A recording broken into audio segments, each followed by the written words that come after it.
இன்றைக்கி நம்ம வீட்டு சமையலில் சூப்பராக ஒரு கிரேவி பார்க்கலாம் வாங்க. மிளகாய் கிரேவி தாங்க. இது கொஞ்சம் கூட காரம் இருக்காது. இந்த மாதிரி செஞ்சு பாருங்கள். இட்லி, தோசை, சப்பாத்தி, சாதம் எல்லாமே நல்லாயிருக்கும். மதியம் சாப்பாடு பார்க்கலாம். சூடாக சாதம், ரசம், இது காலையில் வச்ச சட்னி இது.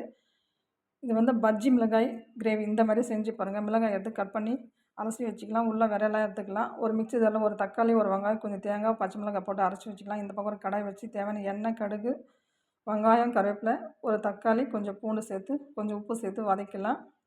நம்ம கட் பண்ணி வச்சுக்கிற பஜ்ஜி மிளகாய் அதில் சேர்த்துக்கலாம். கொஞ்சமாக மஞ்சத்தூள் சேர்த்து நல்லா ஒரு 10 நிமிஷம் நல்லா வதக்கி விட்டுக்கலாம். நம்ம அரைச்சி வச்சுக்கிற தக்காளி வெங்காயம் பேஸ்ட்டு அதில் சேர்த்துக்கலாம். நல்லா எண்ணெய் பிரிகிற அளவுக்கு நல்லா வதக்கலாம். மல்லித்தூள் வந்து 1 ஸ்பூன் போட்டுக்கலாம். மிளகாத்தூள் 1/4 ஸ்பூன் போட்டுக்கலாம்.